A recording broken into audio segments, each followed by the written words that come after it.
Assalamualaikum warahmatullahi wabarakatuh. Semoga semua sehat, bahagia, dan masih terus berbahagia. Ya, semoga hidup kita selalu dalam keberkahan.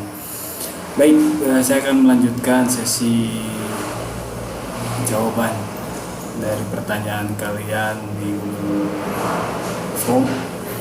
Ya, saya split videonya karena terlalu panjang durasi videonya. Oke, saya akan mencoba menjawab secara cepat saja.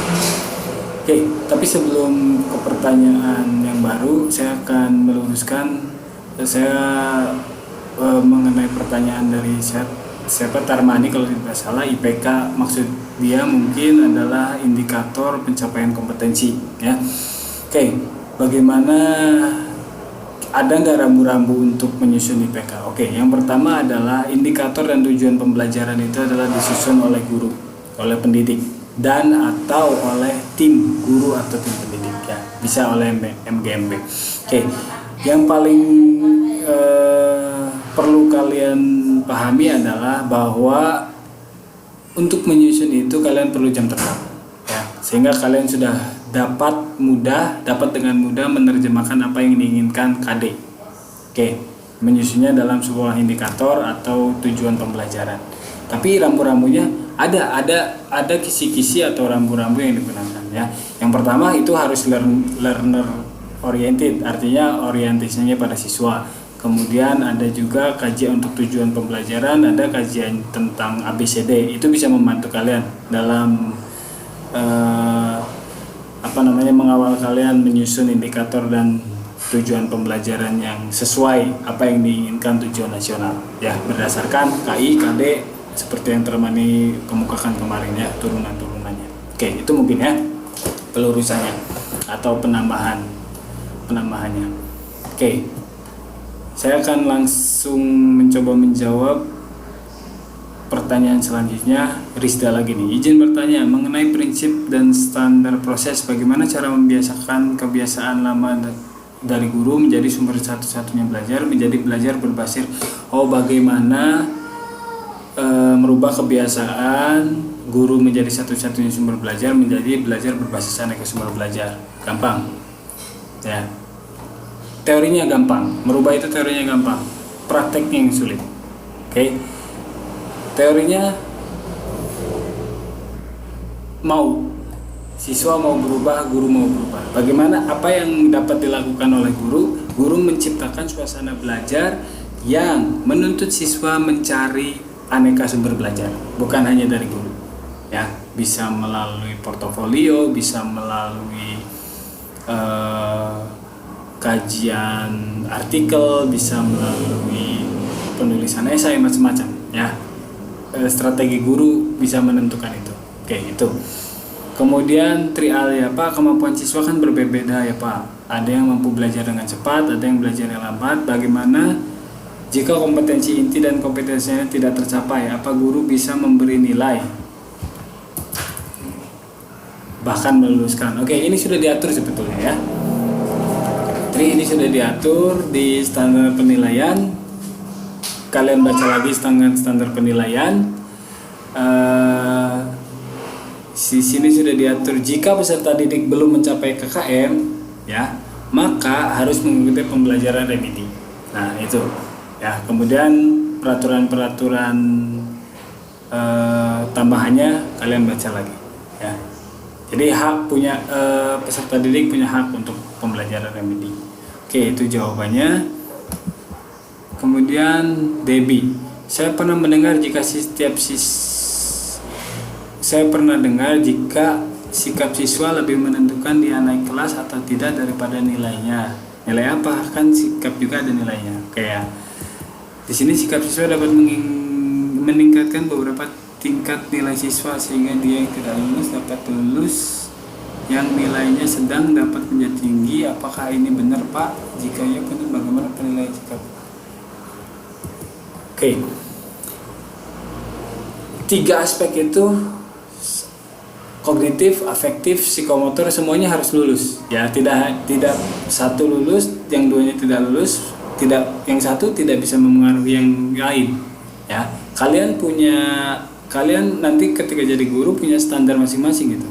Ya, KKM kalian sudah bentuk dengan Dewan Pendidik. Ketika tidak melewati KKM, lakukan remedi untuk ketiga-tiganya. Karena biologi sikap itu tidak langsung, tidak direct teaching atau indirect teaching. Kalian menyasar dua ranah ini, kognitif dengan psikomotor. Ya, ketika ada siswa yang kurang dari itu, kalian lakukan remedi. Begitu, oke? Oke.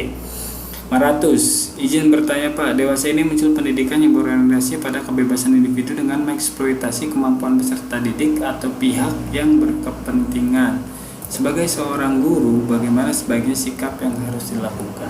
Oke, kalau itu adalah force mengoptimalkan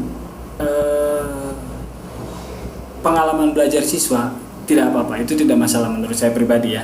Ketika siswa dituntut untuk mengembangkan dirinya menjadi individu yang lebih inovatif, yang lebih kreatif, itu boleh-boleh saja. Tapi kalau dalam mengeksploitasi dalam tanda kutip membahayakan atau merugikan siswa, jelas tidak boleh.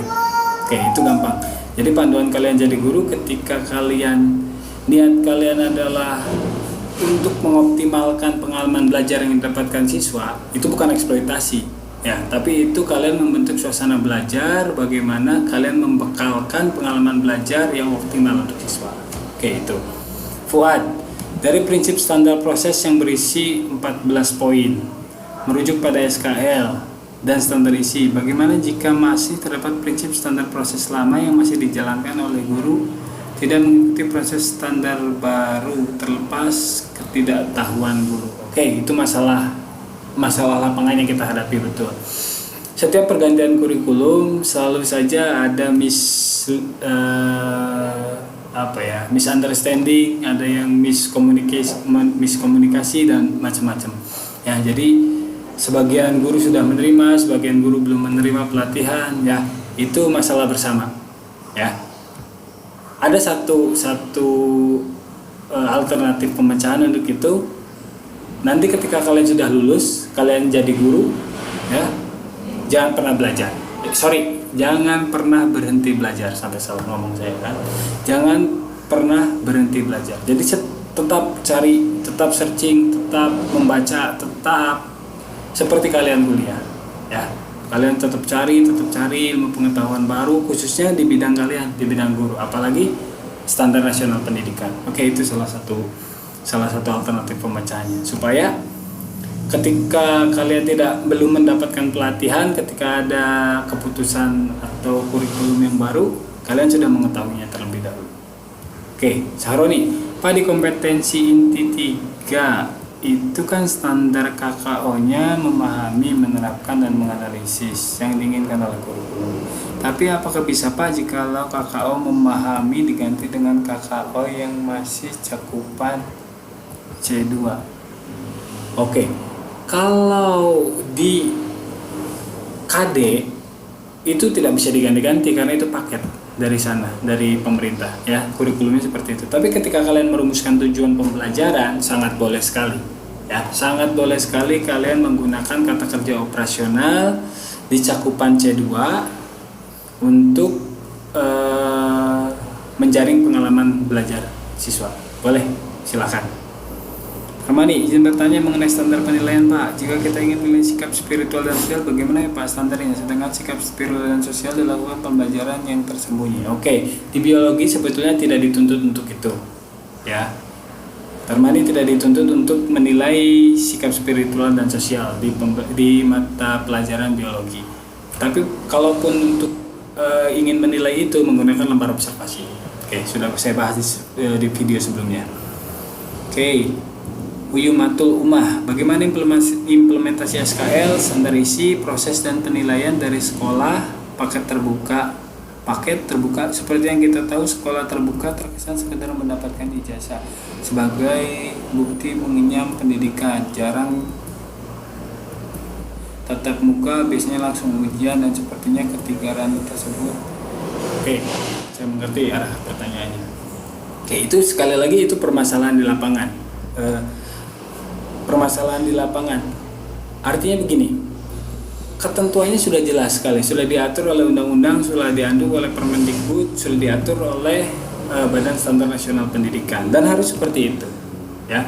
Terlepas dari itu ya, pelaksanaan di lapangannya itu bisa dilakukan studi khusus tentang itu ya, dilakukan penelitian khusus tentang itu. Kalau Yumatul Ummah tertarik tentang apa permasalahan itu, bisa dijadikan bahan skripsi ya, boleh.